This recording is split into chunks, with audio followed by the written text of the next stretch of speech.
हाँ हाँ अच्छा. नन वाला लेक्चर चुकुम ना मुसरा लेक्चर नंबर 8 है और ये वीक नंबर 8 है हमारे साथ. इसमें जो टॉपिक है वो रेसिप्रोकेटिंग पंप के बारे में. इसमें रेसिप्रोकेटिंग पंप की हम इंट्रोडक्शन करेंगे. इसके टाइप्स कौन कौन से हैं, like single and double acting pump होता है. और इंडिकेटर आइडल इंडिकेटर डायग्राम को हम सीखेंगे. और इसके बाद जो acceleration head, maximum suction head and use of air vessels, ये फिर नेक्स्ट क्लास में इंशाल्लाह हम डिस्कस करेंगे. तो आज का जो टॉपिक है वो सिर्फ रेसिप्रोकेटिंग टाइप्स और उसकी इंट्रोडक्शन और इसकी कुछ टर्मिनोलॉजी है. जिस तरह सक्शन स्ट्रोक होता है और डिलीवरी स्ट्रोक होता है वो डिस्कस करेंगे. अच्छा तो ये इसकी इंट्रोडक्शन है. अच्छा रेसिप्रोकेटिंग पंप थोड़ा सा मैं इंट्रोडक्शन से पहले अगर आपको बताता चलूँ. हमने इससे पहले जो है ना सेंट्रीफ्यूगल पंप पढ़ा था. सेंट्रीफ्यूगल पंप जो होता है वो हर जगह इस्तेमाल किया जाता है और रेसिप्रोकेटिंग पंप जो होता है वो हर जगह इस्तेमाल नहीं कर सकते क्योंकि ये महंगा है. इसके ऊपर कास्ट ज़्यादा आता है, पैसे ज़्यादा खर्च होते हैं. तो इसलिए हम हर जगह इसको इस्तेमाल नहीं कर सकते हैं. और दूसरी बात ये है कि जो सेंट्रीफ्यूगल पंप होता है उसकी इस्तेमालात कई ज़्यादा है और ये लो हेड के लिए इस्तेमाल किया जाता है. इसकी डिस्चार्ज काफ़ी ज़्यादा होता है. और जो हमारे साथ रेसिप्रोकेटिंग पंप है इसका डिस्चार्ज काफ़ी ज़्यादा होता है लेकिन सॉरी डिस्चार्ज कम होता है और हेड ज़्यादा होता है. और एक फ़िक्स डिस्चार्ज के लिए अगर हमने जो है ना इस्तेमाल करना है तो ये पंप हम इस्तेमाल कर सकते हैं. क्योंकि अगर हमें चाहिए कि 60 क्यूबिक मीटर पर सेकंड डिस्चार्ज चाहिए तो इतना फिक्स डिस्चार्ज सेंट्रीफ्यूगल पंप नहीं दे सकता है. इसके लिए हम रेसिप्रोकेटिंग पंप को हायर करेंगे. तो रेसिप्रोकेटिंग पंप ऐसा पंप होता है जो फिक्स डिस्चार्ज के लिए इस्तेमाल किया जाता है. तो ऐसे पंप को हम रेसिप्रोकेटिंग पंप कहते हैं. और ये काफ़ी महंगा है और हाई डिस्चार्ज के लिए इस्तेमाल किया जाता है, लो पानी में इस्तेमाल किया जाता है, ठीक है। और इसके बाद जो है ना इसकी एक्यूरेसी काफ़ी ज़्यादा है as compare to centrifugal pump के, ठीक है। लेकिन ज़्यादातर इस्तेमाल नहीं किया जाता है चूँकि महंगा है, तो इसलिए इस्तेमाल नहीं किया जाता है। ज़्यादातर घरों में जो इस्तेमाल किया जाता है वो सेंट्रीफ्यूगल पंप इस्तेमाल किया जाता है। अब चलते हैं थोड़ा सा इंट्रोडक्शन की तरफ। इंट्रोडक्शन इसकी क्या है, pumps are use to increase the energy level of water by virtue of which it can be raised to a higher level. अच्छा, पंप क्या होता है, पंप अगर एक जगह से नीचे डाउन से हमने पानी अपर तक सप्लाई करना है या एक जगह से दूसरी जगह तक पानी सप्लाई करना है तो हम पंप को इस्तेमाल कर सकते हैं। पंप एक हेड से यानी एक हाइट से दूसरे हाइट तक अगर पानी सप्लाई करना है तो आप पंप के ज़रिए सप्लाई कर सकते हैं। अब है रेसिप्रोकेटिंग पंप और positive displacement pump. Reciprocating pump जो है ये पॉजिटिव डिस्प्लेसमेंट पंप की एक टाइप है। Initially a small quantity of liquid is taken into a chamber and physically displaced and forced out of pressure by moving mechanical elements। अच्छा, ये small discharge के लिए इस्तेमाल किया जाता है लेकिन ये काफ़ी हाइट तक पानी को सप्लाई कर सकते हैं। और जो सेंट्रीफ्यूगल पंप होता है उसका डिस्चार्ज काफ़ी ज़्यादा होता है लेकिन उसका हेड कम होता है। अब the use of reciprocating pump is being limited these days and being replaced by centrifugal pump। Reciprocating pump की जो यूज़ है वो काफ़ी लिमिटेड है। वो क्यों लिमिटेड, क्योंकि इसकी कास्ट काफ़ी ज़्यादा होती है तो इसलिए लिमिटेड है। अब आगे क्या है, for industrial purposes they have become obsolete due to their high initial and maintenance cost for compare to centrifugal pump. ज़्यादातर जो अद्वियात या जो ड्रग्स वगैरह हो गए या किसी भी जो है ना अद्वियात में जो है ना हम क्या करते हैं रेसिप्रोकेटिंग पंप को इस्तेमाल करते हैं, क्योंकि एक फ़िक्स अमाउंट अगर हमने फिल करना है किसी भी बोतल में या किसी भी ड्रम में या किसी भी जगह में तो उसके लिए आप सेंट्रीफ्यूगल पंप इस्तेमाल नहीं कर सकते, उसके लिए रेसिप्रोकेटिंग पंप इस्तेमाल करेंगे। तो एक बात इससे क्लियर हो गई कि रेसिप्रोकेटिंग पंप वो पंप होती है जिसकी एक्यूरेसी काफ़ी ज़्यादा होती है, ठीक है। अब नेक्स्ट जो है, नेक्स्ट क्या है, these are also useful where high head are required with small discharge is oil drilling operation. बाज़ औक़ात इस तरह होता है कि हमारे साथ कम क्वांटिटी में पानी की मकदार की ज़रूरत होती है लेकिन बहुत हाइट पे हमने ट्रांसफ़र करना होता है तो उसके लिए भी हम रेसिप्रोकेटिंग पंप को इस्तेमाल करते हैं। अब इसके मेन कंपोनेंट्स कौन कौन से, इस थ्योरी को पढ़ने से पहले थोड़ा सा मैं डायग्राम दिखाता हूँ तो आपको क्लियर हो जाएंगे। वो मेन कंपोनेंट्स ये है, ये डायग्राम है इसका, ठीक है। ये सिंबल इसको इस तरह जाहिर किया जाता है। अच्छा, इसमें थोड़ा सा मैं डिटेल से थोड़ा सा आपको बताता हूँ। इसमें ये पाइप जो होता है इसको हम कहते हैं सक्शन पाइप। ये पानी के अंदर डूबा हुआ होता है सम्प वेल, यानी ये रिजर्वायर है, यहाँ से हमने पानी क्या करना है, यहाँ से पानी सप्लाई करना है, यहाँ तक पानी सप्लाई करना है, इस जगह तक अगर हमने पानी सप्लाई करना है इस जगह से। सम वेल क्या होता है, जहाँ जिस जगह पे पानी अवेलेबल होता है, जहाँ से हमने पानी लेना है उस जगह को सम वेल कहा जाता है या इसको रिजर्वायर भी कह सकते हैं, ठीक है। यहाँ से हमने क्या करना है, पानी को लेना है। अच्छा, यहाँ से हमने क्या करना है, पानी को लेना है। तो यहाँ से जब पानी को लेना है, अच्छा ठीक है, स्क्रीन नजर आ रही है सबको?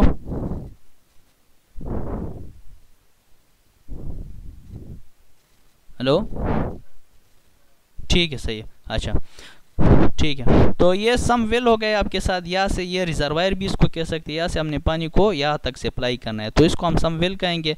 ये हमारे साथ सक्शन पाइप है, इसके अंदर पानी जाएगा, यहाँ तक एक वाल लगा होता है जिसको सक्शन वाल कहा जाता है, क्योंकि ये सक्शन पाइप में लगा होता है तो इसलिए इसको सक्शन वाल कहा जाता है। यहाँ पे एक दूसरा वाल लगा होता है जिसको हम क्या कहते हैं, डिलीवरी वाल कहते हैं। और ये वाल जो होता है ना एक साइड पे सिर्फ खुलता है, यानी एक साइड पे ओपन होता है, ठीक है, डबल साइड पे नहीं ओपन होता है। और ये भी इसी तरह होता है, ये डिलीवरी पाइप होता है, इसके ज़रिए हम पानी को सप्लाई करते हैं। अब ये एक क्या होता है, सिलेंडर होता है, इस सिलेंडर के अंदर पिस्टन लगा होता है, ये पिस्टन आगे पीछे हरकत करता है, ठीक है। और ये पिस्टन किसके साथ कनेक्ट होता है, पिस्टन रॉड के साथ। ये पिस्टन है ये वाला, ठीक है, ये पिस्टन है और ये पिस्टन रॉड के साथ कनेक्टेड है, आगे पीछे हरकत करेगा, ठीक है। और पिस्टन रॉड फिर किसके साथ कनेक्ट होता है, कनेक्टिंग रॉड के साथ। कनेक्टिंग रॉड के साथ फिर क्रिंक लगा होता है, ठीक है। ये क्रिंक क्या करता है, ये मिसाल के तौर पर ये पिस्टन अगर पीछे आना है तो ये वाला जो क्रिंक होता है ये इस तरह मूवमेंट करता है। इधर दो टर्म लिखे गए हैं, IDC और ODC। ये थोड़ा सा मैं आपको समझाता हूँ, IDC क्या होता है और ODC क्या होता है। IDC का मतलब ये है अच्छा, ये इसको लेते हैं।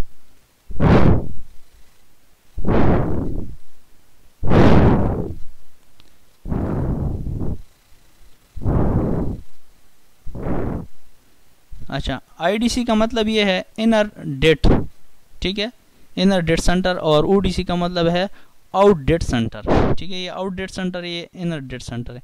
ये क्रिंक इस तरह घूमता है, ठीक है, 360 डिग्री पे घूमता है। जब ये घूमता है तो ये पिस्टन आगे पीछे हरकत करता है। अब मैं थोड़ा सा आपको इधर क्लियर करता हूँ। ये राड जब यहाँ पे था, मिसाल के तौर पर यहाँ से लेकर यहाँ था, 0 पे था, तो ये पिस्टन यहाँ पे था। जब ये राड यहाँ से लेकर यहाँ 90 पे पहुंचा तो ये पिस्टन दरमियान में आ गया। अब जब ये राड जो था, ये ओडीसी इस 180 डिग्री पे आ गया, तो ये पिस्टन जो है ना इस कॉर्नर पे आ गया। तो इस कॉर्नर पे जब आ गया तो वाल जो है ना क्या हो गया, ओपन हो गया, और इसके अंदर से वो पानी यहाँ पे क्या हो जाएगा, ये फिल हो गया। यहाँ पे पानी क्या हो गया, फिल हो गया।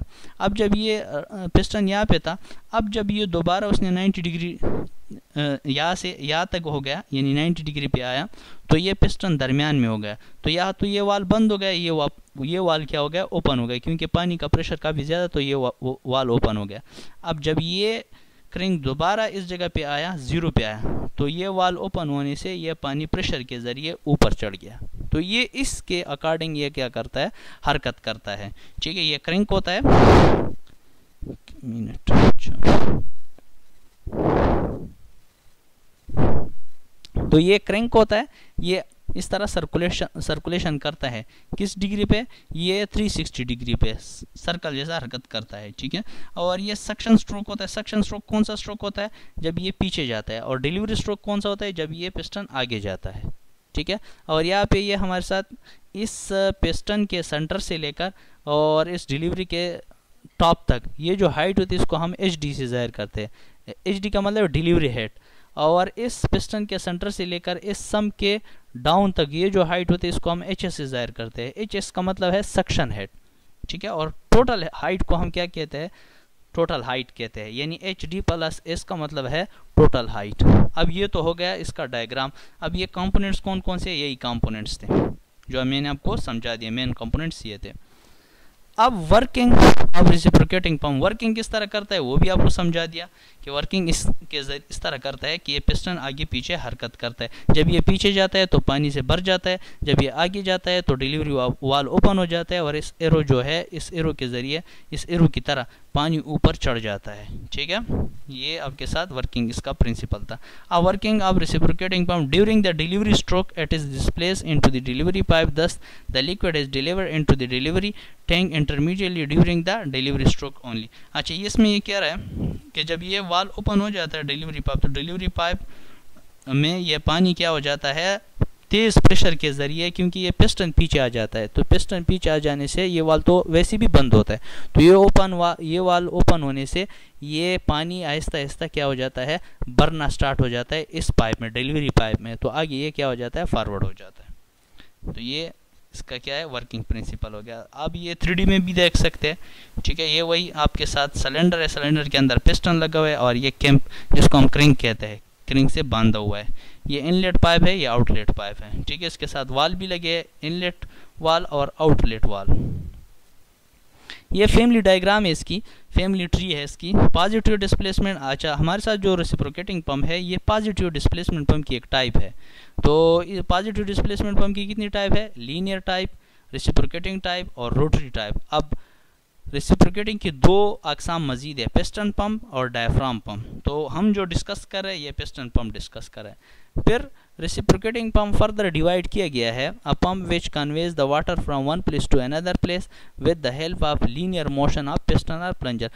ऐसा पंप जो प्लंजर या पिस्टन के ज़रिए पानी एक जगह से दूसरी जगह तक ट्रांसफ़र करता है, तो ऐसे पंप को हम क्या कहते हैं, रेसिप्रोकेटिंग पंप कहते हैं। According to discharge, according to number of cylinder. According to discharge का मतलब है कि suction acting reciprocating pump discharge in only one direction. Single acting pump है और डबल एक्टिंग पंप है। अब सिंगल का मतलब क्या है और डबल का मतलब, ये थोड़ा सा मैं आपको समझा दूँ। सिंगल एक्टिंग पंप और डबल एक्टिंग पंप इस डायग्राम से। सिंगल एक्टिंग पंप का मतलब ये है कि डिस्चार्ज पाइप यहाँ से सक्शन पाइप है, तो इस साइड से अगर पानी आ जाए,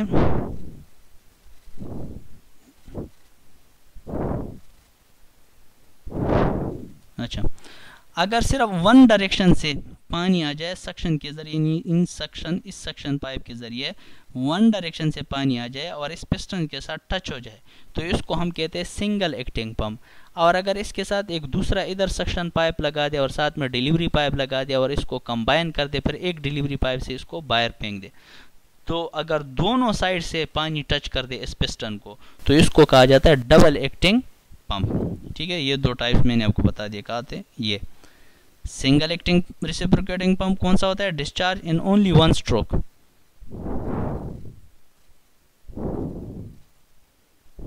ठीक है, discharge in only one stroke, एक डायरेक्शन में सिर्फ पानी मूवमेंट करता है। ठीक है, अच्छा।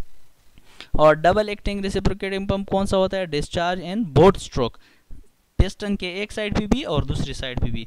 अब according to number of cylinder का मतलब क्या है? अगर इस जो पिस्टन है उसमें एक आप क्या कर दे सिलेंडर लगा दे तो उसको क्या कहा जाता है? सॉरी, एक सिलेंडर सिर्फ ओनली लगा दे इस पंप में तो इसको सिंगल सिलेंडर पंप कहा जाता है। और अगर मल्टी सिलेंडर लगा दे, मल्टी सिलेंडर का डायग्राम में नीचे आपको दिखा, तो मल्टी का मतलब एक से ज़्यादा सिलेंडर अगर लगा दे तो इसको कहा जाता है मल्टी सिलेंडर पंप।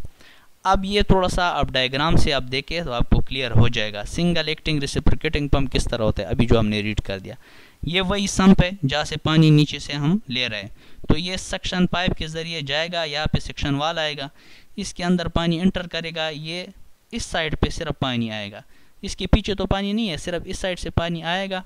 ठीक है, जब फॉरवर्ड करेगा यानी बैक से फॉरवर्ड जाएगा तो फॉरवर्ड होने से ये वाल जो डिलीवरी वाल है ये खुल जाएगा और डिलीवरी पाइप के ज़रिए पानी इस टैंक तक पहुंच जाएगा। ये हमारे साथ सिंगल एक्टिंग पंप हो गया। तो ये हमारे साथ डिस्चार्ज टैंक हो गया, ये हमारे साथ कनेक्टिंग रॉड हो गया और ये क्रैंक हो गया। ये इस तरह गोल सर्कुलेशन करता है और इसके अंदर एक शाफ्ट लगा होता है जिसको हम क्रैंक शाफ्ट कहते हैं, फिर ये आगे मोटर के साथ कनेक्ट होता है। ठीक है, ये सिंगल एक्टिंग रेसिप्रोकेटिंग पंप की डायग्राम है। अब construction of reciprocating pump, crank क्या होता है? क्रैंक मैं आपको दिखाता हूँ थोड़ा सा। It is mounted on the crank shaft, ये क्रैंक है, ये जो रॉड लगा होता है ये जो घूमता है। ठीक है, ये कैम्प जो घूमता है इसको क्या कहा जाता है? ये इस रॉड को क्या कहते हैं? क्रैंक कहते हैं। दूसरा है कनेक्टिंग रॉड। कनेक्टिंग रॉड कौन सा होता है? ये कनेक्टिंग रॉड है जो पिस्टन और क्रैंक को आपस में मिलाता है, ये कनेक्टिंग रॉड हो गया। ठीक है, तीसरा हमारे साथ है, तीसरा क्या है? पिस्टन है। पिस्टन क्या है? ये सिलेंडर के अंदर जो हरकत करता है। ठीक है, सिलेंडर के अंदर ये सिलेंडर है, होल क्या है? सिलेंडर है। सिलेंडर के अंदर जो ये आला है ये जो हरकत करता है अंदर आगे पीछे, इसको क्या कहते हैं टेक्निकल ज़बान में? Forward and back motion. Forward and back motion, forward का मतलब है आगे हरकत करना, बैक का मतलब है पीछे हरकत करना। तो फॉरवर्ड एंड बैक मोशन जो करता है जिसके अंदर ये आला है इसको क्या कहा जाता है? पिस्टन कहा जाता है। तो पिस्टन भी क्लियर हो गया। इसके बाद सक्शन पाइप। सक्शन पाइप कौन सा होता है? ये थोड़ा सा आपको क्लियर करता हूँ। ये हमारे साथ सक्शन पाइप है जिसके अंदर से पानी गुजरता है, जिस सम से पानी ले रहा है तो सम के साथ जो डायरेक्ट कनेक्ट पाइप होता है उसको क्या कहा जाता है? सक्शन वाल, सक्शन पाइप कहते हैं। और जो पानी डिस्ट्रीब्यूट करता है, बाहर फेंकता है, तो उसको क्या कहते हैं? डिलीवरी पाइप कहते हैं। तो ये भी नीचे आएगा डिलीवरी पाइप। अब सक्शन एंड डिलीवरी वाल, सक्शन एंड डिलीवरी वाल भी आपको समझाता हूँ। ये यहाँ पे हम सक्शन पाइप के साथ हमने सक्शन वाल लगाया है और डिलीवरी पाइप के साथ डिलीवरी वाल लगाया है। ठीक है, अब ये भी क्लियर हो गया। अब है संप। संप किसको कहते हैं? रिजर्वायर को कहा जाता है। रिजर्वायर क्या है? जहाँ से हम पानी ले रहे हैं, ये संप है। इसको रिजर्वायर भी कहते हैं, संप भी कहते हैं, या पानी का वो जखीरा जिससे हम पानी ले रहे हैं। ठीक है, ये हो गया आपके साथ संप। अब है सक्शन स्ट्रोक और दूसरा है डिलीवरी स्ट्रोक। सक्शन स्ट्रोक क्या होता है? डिलीवरी स्ट्रोक क्या होता है? इधर थोड़ा सा मैं आपको समझाता हूँ फिर रीड करता हूँ। जब ये पिस्टन जो होता है ये यहाँ से लेकर यहाँ पीछे हरकत करते हैं तो ये सक्शन स्ट्रोक मुकम्मल है। ये स्ट्रोक है। स्ट्रोक क्या है? ये जो सिलेंडर के अंदर ये पिस्टन हरकत करता है ना, जितनी लेंथ में हरकत करते हैं इसको स्ट्रोक लेंथ कहते हैं। अब ये जब आगे से पीछे की तरफ बैक मोशन करते हैं तो ये सक्शन स्ट्रोक होता है। जब ये बैक से आगे की तरफ हरकत करते हैं तो ये हमारे साथ डिलीवरी स्ट्रोक होता है। ठीक है, तो ये दो टर्म इधर डिस्कस किए गए हैं। ये है initially the crank as inner dead centre IDC। IDC का मतलब इनर डेड सेंटर जिसको कहते हैं। इनर डेड सेंटर कौन सा होता है? ये डायग्राम में अगर थोड़ा सा देख ले, ये डायग्राम है, ये इनर डेड सेंटर है। यहाँ से ये 0 से स्टार्ट होता है, इसलिए इसको इनर डेड सेंटर कहते हैं क्योंकि ये अंदर है। इसको आउटर डेड सेंटर कहते हैं, उसको ओडीसी से जाहिर किया जाता है, ये आउटर डेड सेंटर है। तो ये क्रैंक इस तरह, फिर ये इधर जब आ जाता है तो ये कितना एंगल कवर कर लेता है 180 डिग्री। फिर जब ये ओडीसी से इनर तक आ जाता है फिर 180 डिग्री, तो 180 कितना होता है 360 डिग्री। ठीक है, तो ये आपके साथ ये हो गया। अच्छा, ये नेक्स्ट हमारे साथ क्या है, S crank rotates the piston moves toward right. Crank जो होता है जब ये रोटेशन करता है तो पिस्टन क्या करता है, मूव करता है टुवर्ड्स राइट। राइट का मतलब पीछे की तरफ हरकत करता है। ठीक है, hence vacuum is created on the left side of the piston. जब ये पीछे की तरफ हरकत करता है तो अंदर क्या आ जाता है, पानी आ जाता है, वैक्यूम आ जाता है। ठीक है, खिला आ जाता है, खिला के बाद फिर पानी आ जाता है। ठीक है, the vacuum cause the delivery valves to be open and liquid well comes from the sump to the cylinder. Vacuum से क्या हो जाता है, वैक्यूम आने से, वो प्रेशर आने से डिलीवरी जो वाल होता है वो खुद ब खुद ओपन हो जाता है। व्हेन क्रैंक रीच ओडीसी, जब क्रैंक ओडीसी तक पहुंच जाता है, आउटर डेड सेंटर तक पहुंच जाता है, तो piston is right most piston position in the cylinder is full of liquid. जब ये ओडीसी तक पहुंच जाता है तो यानी पीछे जब आ जाता है, फुल पीछे आ जाता है। अब थोड़ा सा इधर देख ले, ये पिस्टन जब बिल्कुल इधर ओडीसी तक है तो ये पानी से क्या हो गया, भर गया। तो ये भी यही कह रहा है कि ये पानी से क्या हो जाता है, फिर भर जाता है। When crank reach ODC the piston is on right most position and the cylinder is full of liquid। फिर ये फुल लिक्विड से भर जाता है। ये सक्शन स्ट्रोक है, आप देख सकते हैं। ये पहले इधर था ये पिस्टन, तो ये पानी इधर अवेलेबल था। जब ये पीछे आ रहा था तो ये पानी आहिस्ता आहिस्ता चल रहा था। जब ये बिल्कुल पीछे आ गया तो पानी का ड्रम जो था, ये सिलेंडर, ये पानी से फिल हो गया। आप देख सकते हैं दूसरे डायग्राम में। जब ये आगे की तरफ हरकत करेगा तो ये वाल बंद हो जाएगा, इधर से पानी की सप्लाई बंद हो जाएगी, तो ये पानी भी तो किधर जाएगा ना, तो इसके प्रेशर से ये वाल खुल जाएगा जो डिलीवरी वाल है। तो इसके ज़रिए ये पानी जो है ना ऊपर टैंकी तक पहुंच जाएगा। ये जब इधर दोबारा आएगा, पीछे दोबारा हरकत करेगा, फिर पानी से यह भर जाएगा। फिर जब आगे हरकत करेगा फिर ये डिलीवरी पाइप यानी फिर पानी सप्लाई करेगा। ठीक है, तो ये हो गया आपके साथ सक्शन स्ट्रोक। अब आते हैं डिलीवरी स्ट्रोक क्या होता है। ठीक है, अच्छा, डिलीवरी स्ट्रोक क्या होता है। अब थोड़ा सा डिलीवरी स्ट्रोक की तरफ जाते हैं। डिलीवरी स्ट्रोक वही स्ट्रोक होता है, ठीक है, डिलीवरी में पानी को ये क्या करता है, सप्लाई करता है, बाहर की तरफ भेजता है। ठीक है, तो now crank again rotates from ODC to IDC.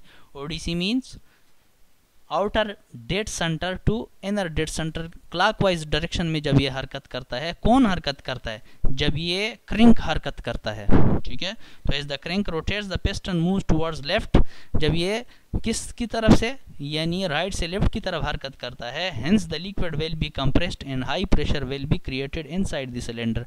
तो बहुत ज़्यादा प्रेशर बन जाता है। इस प्रेशर की वजह से, यानी पानी के प्रेशर की वजह से, ये क्या हो जाता है, जो हमारे साथ डिलीवरी वाल होता है वो ओपन हो जाता है, और डिलीवरी वाल के थ्रू ये पानी जो है ना नीचे से पिस्टन से ऊपर टैंकी तक पहुंच जाता है। The high pressure will cause the delivery valve to be open हो जाता है, and will be discharge to delivery tank through discharge pipe. Discharge pipe के जरिए ये पानी टैंकी तक पहुंच जाता है। At the end of delivery stroke the crank comes in IDC. तो फिर दोबारा ये आईडीसी की तरफ आ जाता है। ये क्रैंक जो होता है आईडीसी की तरफ किस तरह आता है, इधर थोड़ा सा देख ले। ये क्रैंक ओडीसी से यहाँ पे था, जब ये आगे की तरफ गया ना तो ये क्रैंक यहाँ से इंडीसी की तरफ फिर आ गया। ठीक है, ये इस तरह क्या रहा है आईडीसी।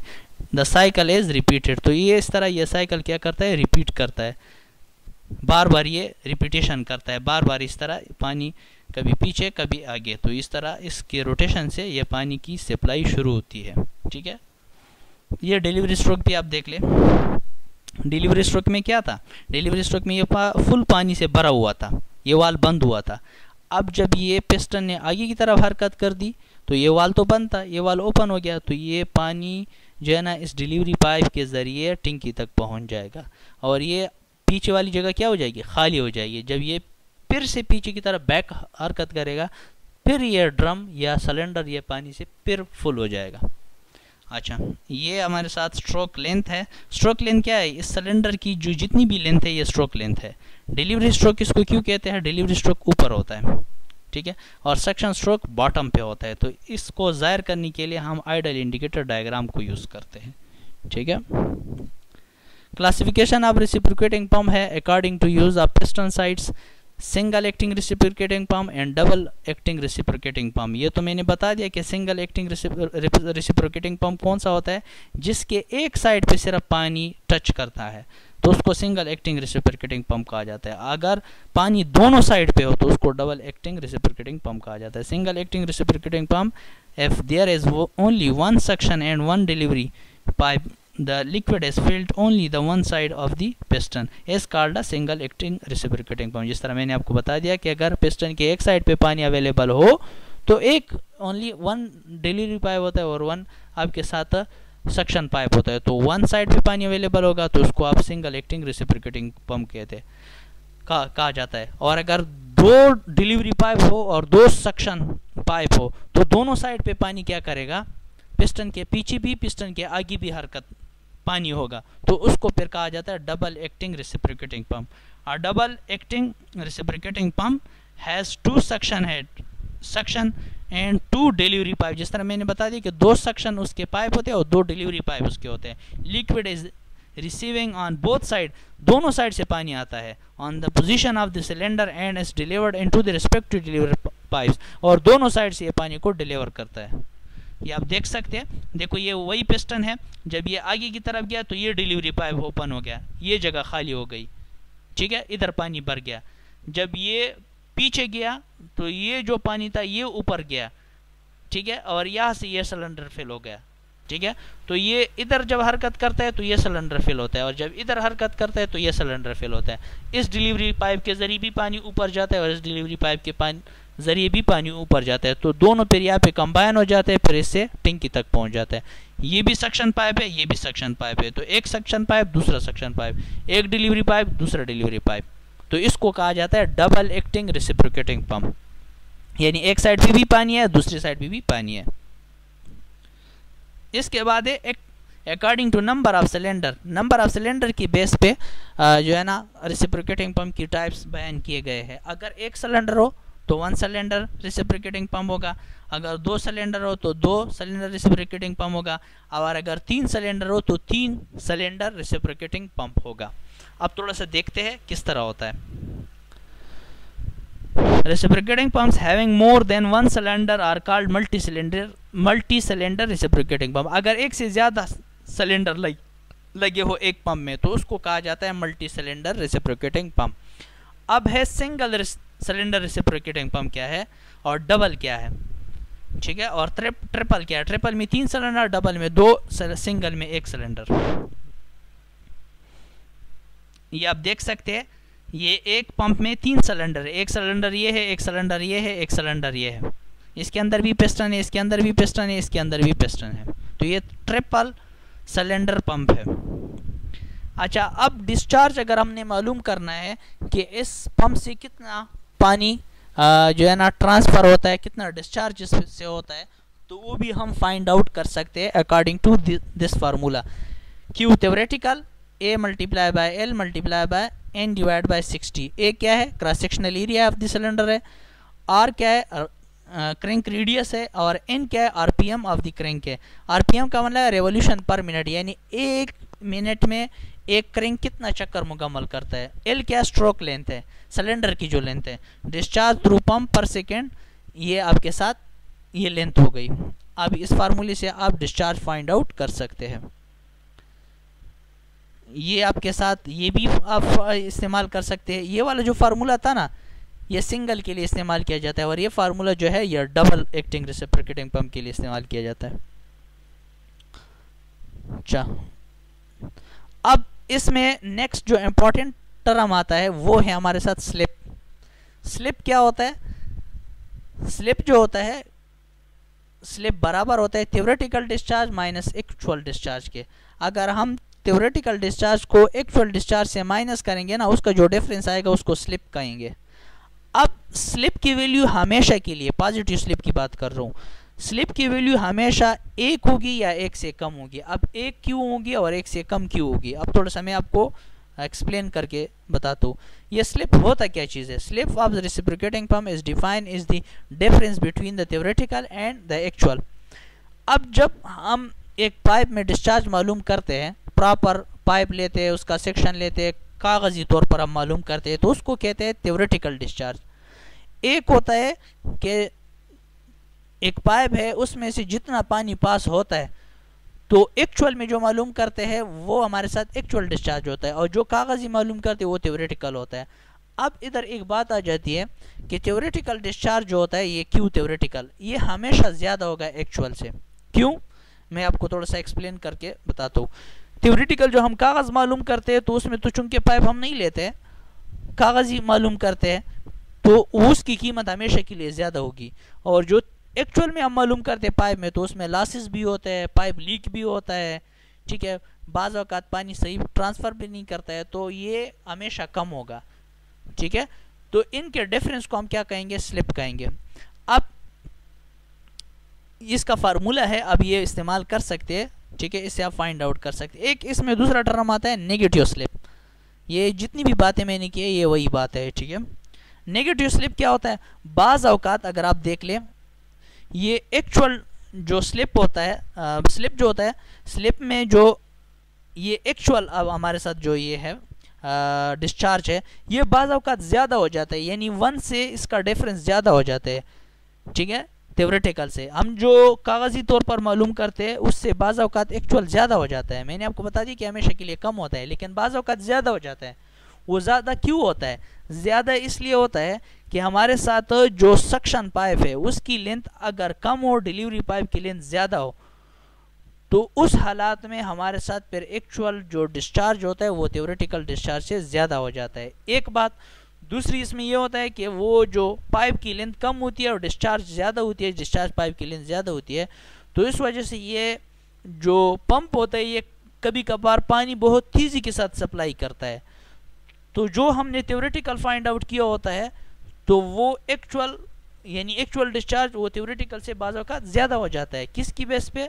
सक्शन पाइप की लेंथ कम होती है, डिलीवरी की ज़्यादा होती है। तो एक ये बात हो गई, और दूसरी बात इसमें ये हो गई कि बाज़ औक़ात वो प्रेशर, वो पंप इतना एक्यूरेट काम करता है कि वो थ्योरेटिकल जो हमने फाइंड आउट किया होता है वो एक्चुअल जो होता है वो थ्योरेटिकल से ज़्यादा हो जाता है, ठीक है। अब थोड़ा सा देखते हैं, इसको रीड करते हैं कि ये क्या कह रहा है। It is not always that the actual discharge is lesser than the theoretical discharge. जिस तरह मैंने आपको बता दिया कि एक्चुअल डिस्चार्ज हमेशा के लिए कम होता है स्लिप में, लेकिन नेगेटिव में क्या होता है? ये उल्टा हो जाता है। In case of reciprocating pump with long suction pipe, अगर हम एक लॉन्ग सक्शन पाइप लगा दे, शॉर्ट डिलीवरी पाइप के साथ कनेक्ट कर दे, तो फिर क्या हो जाएगा? And running and high speed inertia, और तेज स्पीड के साथ पंप घूमे, force in the suction pipe becomes a large as compared to the pressure force to the outside delivery valve. This open the delivery valve have even before the piston has completed its stroke. Thus, some of the water is pushed into the delivery pipe before the delivery stroke is actually commenced. This way, the actual discharge becomes more than the theoretical discharge. तो बाज़ औक़ात suction pipe की length कम होने से और discharge pipe की length ज़्यादा होने से, या पाइप पंप जो होता है वो काफ़ी तेज़ घूमने से वो जो प्रेशर हो जाती है, एक्चुअल जो डिस्चार्ज हो जाती है, एक्चुअल जो डिस्चार्ज हो जाती है वो काफ़ी ज़्यादा हो जाती है थ्योरेटिकल डिस्चार्ज से। तो उसको फिर हम क्या कहते हैं? नेगेटिव स्लिप कहते हैं, यानी उसकी कीमत क्या हो जाती है? माइनस। जिस तरह मैं आपको सिंपल बता दूँ, थ्योरेटिकल की कीमत कितना है?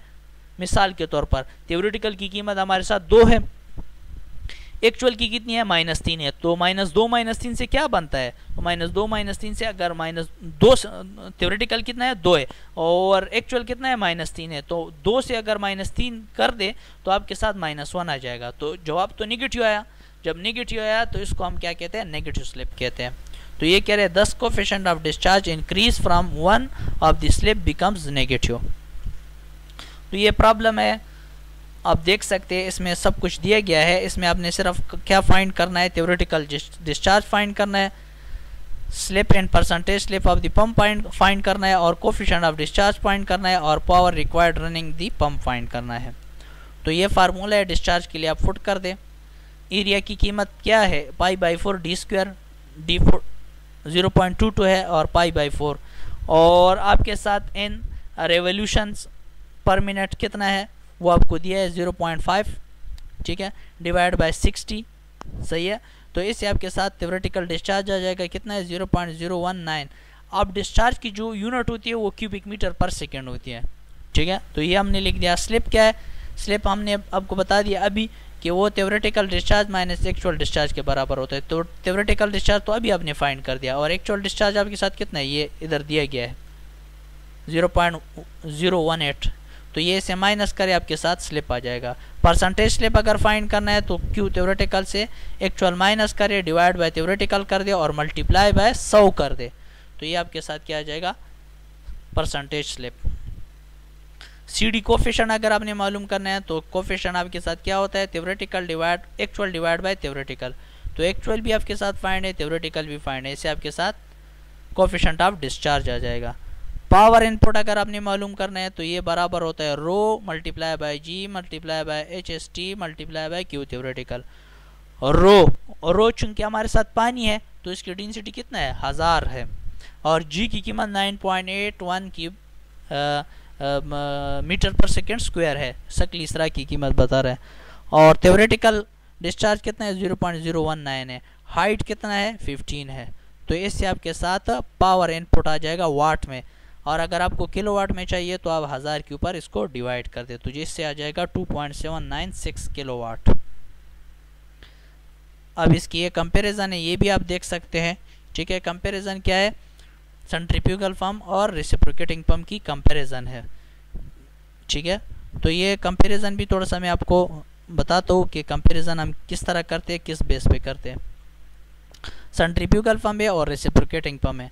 सेंट्रीफ्यूगल पंप जो होता है वो हम नॉर्मली इवन फ्लो के लिए इस्तेमाल करते हैं, और जो रेसिप्रोकेटिंग पंप होता है वो इंटरमीडिएट फ्लो वक्त पे जो फ्लो होती है उसके लिए हम इस्तेमाल करते हैं।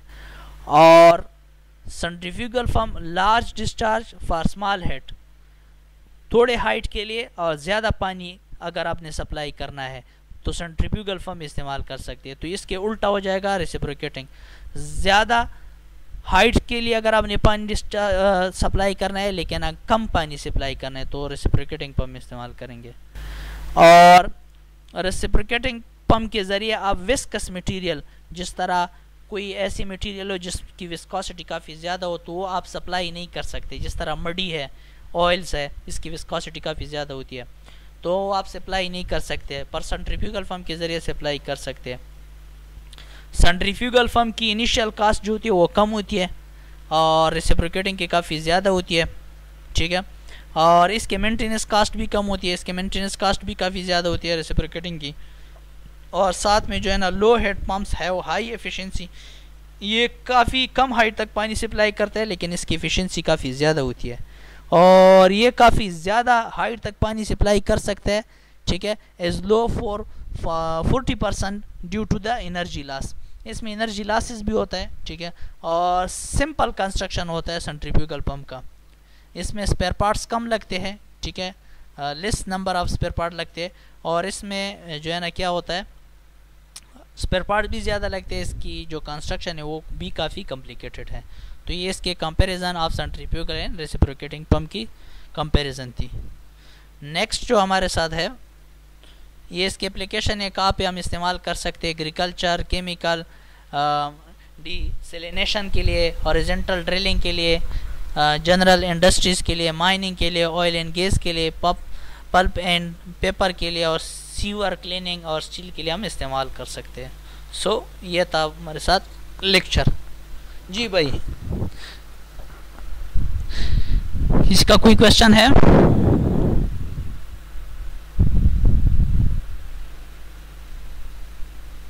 जी जनाब, किसी का कोई क्वेश्चन है?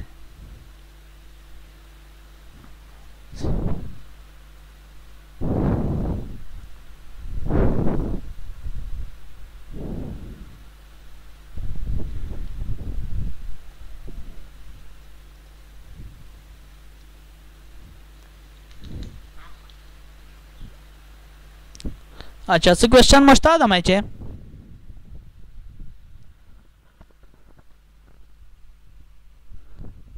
हाँ जनाब, माहिती क्वेश्चन मस्ता?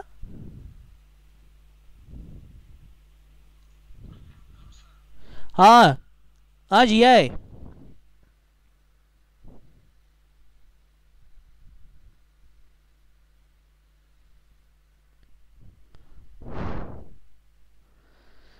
हाँ जी बस क्वेश्चन मनी नो बस ब्या सही दा ओके दा बस दा का ಟಾಪಿಕ್ ಕ್ಲಿಯರ್ ಮಕ್ಕಳು ದಾ ಮುಗಿಸಾರ ಲೆಕ್ಚರ್ ನಂಬರ್ 8 ಇನ್ಶಾಲ್ಲ ಬೇ ಮುಗಿಸಾರ ರೆಸಿಪ್ರೋಕೇಟಿಂಗ್ ಪಂಪ್ वाला नोर शुई न पाती सीजू न पाती दगा बे डिस्कस को इंशाल्लाह नेक्स्ट लेक्चर के ठीक था जी ओके अल्लाह हाफिज़।